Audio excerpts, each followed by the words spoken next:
Chapter 3. On this particular Thursday, something was moving quietly through the ionosphere many miles above the surface of the planet. Several somethings, in fact, several dozen huge, yellow, chunky, slab-like somethings, huge as office blocks, silent as birds. They soared with ease, basking in the electromagnetic rays from the star Sol, biding their time, grouping, preparing. The planet beneath them was almost perfectly oblivious of their presence, which is just how they wanted it for the moment. The huge yellow somethings went unnoticed at Goonhilly. They passed over Cape Canaveral without a blip. Woomera and Jodrell Bank looked straight through them, which was a pity because it was exactly that sort of thing they'd been looking for all these years. The only place they registered at all was on a small black device called a sub-ether sense-o-matic, which winked away quietly to itself. It nestled in the darkness inside a leather satchel which Ford Prefect habitually wore slung around his neck. The contents of Ford Prefect's satchel were quite interesting, in fact, and would have made any Earth's physicist's eyes pop out of his head, which is why he always concealed them by keeping a couple of dog-eared scripts for plays he pretended he was auditioning for stuffed in the top. Beside the sub-ether sense-o-matic and the scripts he had an electronic thumb, a short, squat, black rod, smooth and matte, with a couple of flat switches and dials at one end.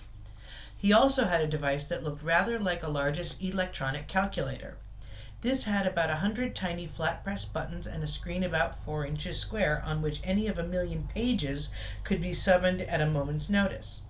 It looked insanely complicated, and this was one of the reasons why the snug plastic cover it fitted into had the words "Don't Panic" printed on it in large, friendly letters.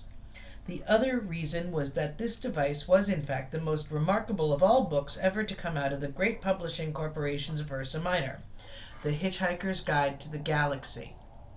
The reason why it was published in the form of a micro-sub-meson electronic component is that if it were printed in normal book form, an interstellar hitchhiker would need several inconveniently large buildings to carry it around in.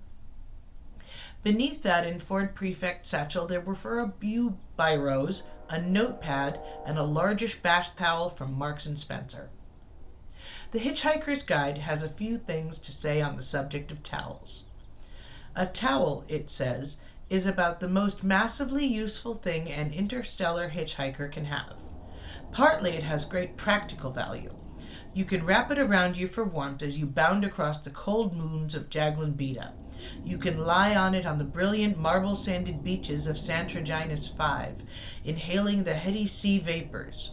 You can sleep under it beneath the stars which shine so redly on the desert world of Kakrafoon. Use it to sail a mini-raft down the slow, heavy river Moth. Wet it for use in hand-to-hand combat. Wrap it round your head to ward off noxious fumes, or avoid the gaze of the ravenous bug-bladder beast of Traal.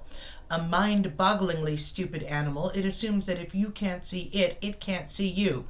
Daft as a brush, but very, very ravenous. You can wave your towel in emergencies as a distress signal, and of course still dry yourself off with it if it still seems clean enough. More importantly, a towel has immense psychological value. For some reason, if a strag, non-hitchhiker, discovers that a hitchhiker has his towel with him, he will automatically assume that he is also in possession of a toothbrush, face flannel, soap, tin of biscuits, flask, compass, map, ball of string, gnat spray, wet weather gear, spacesuit, etc., etc. Furthermore, the strag will then happily lend the hitchhiker any of these or a dozen other items that the hitchhiker might have accidentally lost. What the strag will think is that any man who can hitch the length and breadth of the galaxy, rough it, slum it, struggle against terrible odds, win through, and still know where his towel is clearly a man to be reckoned with. Hence a phrase that has passed into hitchhiking slang, such as, "Hey, you sass that hoopy Ford Prefect? There's a frood who really knows where his towel is." Sass, to know, be aware of, meet, have sex with. Hoopy, really together guy. Frood, really amazingly together guy. Nestling quietly on top of the towel in Ford Prefect's satchel, the sub-ether sense-o-matic began to wink more quickly. Miles above the surface of the planet, the huge yellow somethings began to fan out. At Jodrell Bank, someone decided it was time for a nice relaxing cup of tea. "You got a towel with you?" said Ford suddenly to Arthur. Arthur, struggling through his third pint, looked round at him. "Why? What? No, should I have?" He had given up being surprised. There really didn't seem any point any longer. Ford clicked his tongue in irritation. "Drink up," he urged. At that moment, the dull sound of a rumbling crash from outside filtered through the low murmur of the pub, through the sound of the jukebox, through the sound of the man next to Ford hiccuping over the whiskey Ford had eventually bought him. Arthur choked on his beer, leapt to his feet. "What's that?" he yelped. "Don't worry," said Ford. "They haven't started yet." "Thank God for that," said Arthur, and relaxed. "It's probably just your house being knocked down," said Ford, downing his last pint. "What?" shouted Ford. Suddenly Ford's spell was broken. Arthur looked wildly around him and ran to the window. "My God, they are! They're knocking my house down! What the hell am I doing in the pub, Ford?" "It hardly makes any difference at this stage," said Ford. "Let them have their fun." "Fun?" yelped Arthur. "Fun?" He quickly checked out of the window again that they were talking about the same thing. "Damn their fun!" he hooted, and ran out of the pub furiously waving a nearly empty beer glass. He made no friends at all in the pub that lunchtime. "Stop, you vandals, you homewreckers!" bawled Arthur. "You half-crazed Visigoths, stop, will you?" Ford would have to go after him. Turning quickly to the barman, he asked for 4 packets of peanuts. "There you are, sir," said the barman, slapping the packets on the bar. 28 pence, if you'd be so kind." Ford was very kind. He gave the barman another £5 note and told him to keep the change. The barman looked at it and then looked at Ford. He suddenly shivered. He experienced a momentary sensation that he didn't understand because no one on earth had ever experienced it before. In moments of great stress, every life form that exists gives out a tiny subliminal signal.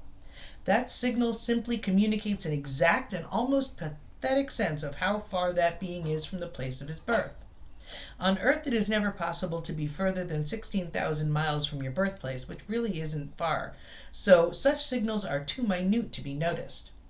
Ford Prefect was at this moment under great stress, and he was born 600 light-years away in the near vicinity of Betelgeuse. The barman reeled for a moment, hit by a shocking, incomprehensible sense of distance. He didn't know what it meant, but he looked at Ford with a new sense of respect, almost awe. "Are you serious, sir?" he said in a small whisper which had the effect of silencing the pub. "You think the world is going to end?" "Yes," said Ford. "But this afternoon." Ford had recovered himself. He was at his flippest. "Yes," he said gaily, "in less than 2 minutes, I would estimate." The barman couldn't believe this conversation he was having, but he couldn't believe the sensation he had just had either. "Isn't there anything we can do about it, then?" he said. "No, nothing," said Ford, stuffing the peanuts into his pocket. Someone in the hushed bar suddenly laughed raucously at how stupid everyone had become. The man sitting next to Ford was a bit sozzled by now. His eyes weaved their way up to Ford. "I thought," he said, "that if the world was going to end, we were meant to lie down or put a paper bag over our head or something." "If you like, yes," said Ford. "That's what they told us in the army," said the man, and his eyes began the long trek back towards his whiskey. "Will that help?" asked the barman. "No," said Ford, and gave him a friendly smile. "Excuse me," he said, "I've got to go." With a wave, he left. The pub was silent for a moment longer, and then, embarrassingly enough, the man with the raucous laugh did it again. The girl he had dragged along to the pub with him had grown to loathe him dearly over the last hour, and it would probably have been a great satisfaction to her to know that in a minute and a half or so he would suddenly evaporate into a whiff of hydrogen, ozone, and carbon monoxide. However, when the moment came, she would be too busy evaporating herself to notice it. The barman cleared his throat. He heard himself say, "Last orders, please." The huge yellow machines began to sink downward and to move faster. Ford knew they were there. This wasn't the way he had wanted it. Running up the lane, Arthur had nearly reached his house. He didn't notice how cold it had suddenly become. He didn't notice the wind. He didn't notice the sudden irrational squall of rain. He didn't notice anything but the caterpillar bulldozers crawling over the rubble that had been his home. "You barbarians," he yelled, "I'll sue the council for every penny it's got. I'll have you hung, drawn, and quartered, and whipped, and boiled, until you've had enough." Ford was running after him very fast. Very, very fast. "And then I will do it again," yelled Arthur. "And when I've finished, I will take all the little bits and I will jump on them." Arthur didn't notice that the men were running from the bulldozers. He didn't notice that Mr. Prosser was staring hectically into the sky. What Mr. Prosser noticed was that huge yellow somethings were screaming through the clouds. Impossibly huge yellow somethings.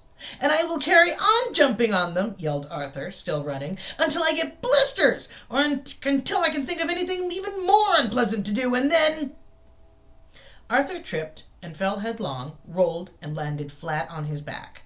At last he noticed that something was going on. His fingers shot upwards. "What the hell's that?" he shrieked.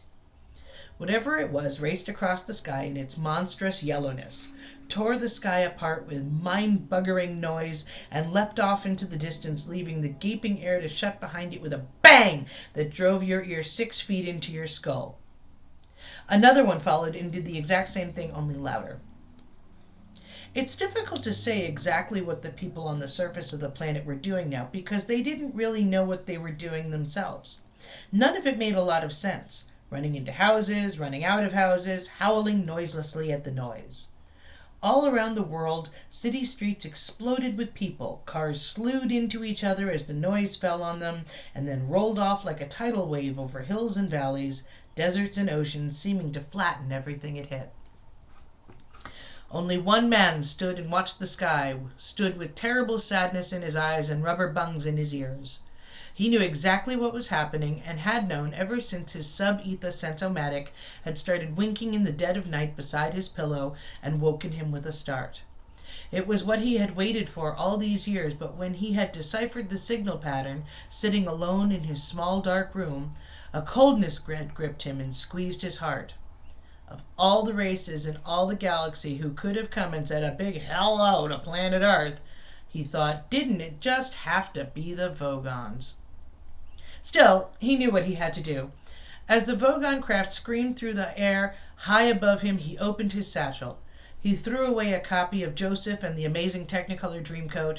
He threw away a copy of Godspell. He wouldn't need them where he was going. Everything was ready. Everything was prepared. He knew where his towel was. A sudden silence hit the earth. If anything, it was worse than the noise. For a while, nothing happened. The great ships hung motionless in the sky over every nation on earth.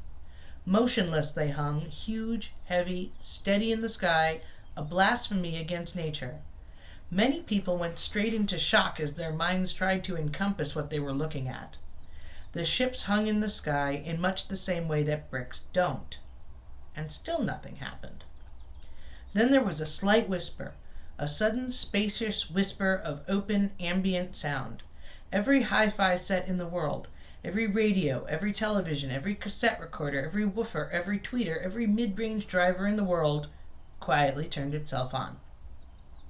Every tin can, every dustbin, every window, every car, every wine glass, every sheet of rusty metal became activated as an acoustically perfect sounding board. Before the Earth passed away, it was going to be treated to the very ultimate in sound reproduction, the greatest public address system ever built. But there was no concert, no music, no fanfare, just a simple message. "People of Earth, your attention, please," a voice said, and it was wonderful. Wonderful, perfect, quadraphonic sound with distortion levels so low as to make a brave man weep. "This is Prostectic Vogon Jeltz of the Galactic Hyperspace Planning Council," the voice continued. "As you will no doubt be aware, the plans for development of the outlying regions of the galaxy require the building of a hyperspatial express route through your star system, and regrettably, your planet is one of those scheduled for demolition. The process will take slightly less than 2 of your Earth minutes. Thank you." The PA died away. Uncomprehending terror settled on the watching people of Earth. The terror moved slowly through the gathered crowds as if they were iron fillings on a sheet of board, and a magnet was moving beneath them. Panic sprouted again, desperate fleeing panic, but there was nowhere to flee to. Observing this, the Vogons turned on their PA again. It said, "There's no point in acting all surprised about it. All the planning charts and demolition orders have been on display in your local planning department at Alpha Centauri for 50 of your Earth years, so you've had plenty of time to lodge any formal complaint about it, and it's far too late to start making a fuss about it now." The PA fell silent again, and its echo drifted off across the land. The huge ships turned slowly in the sky with easy power. On the underside of each, a hatchway opened, an empty black square. By this time, somebody somewhere must have manned a radio transmitter, located a wavelength, and broadcast a message back to the Vogon ships to plead on behalf of the planet. Nobody ever heard what they said. They only heard the reply. The PA slammed back into life again. The voice was annoyed. It said, "What do you mean you've never been to Alpha Centauri? For heaven's sake, mankind, it's only 4 light years away, you know. I'm sorry, but if you can't be bothered to take an interest in local affairs, that's your own lookout. Energize the demolition beams." Light poured out of the hatchways. "I don't know," said the voice on the PA. "Apathetic, bloody planet. I've no sympathy at all." It cut off. There was a terrible, ghastly silence. There was a terrible, ghastly noise. There was a terrible, ghastly silence. The Vogon constructor fleet coasted away into the inky, starry void.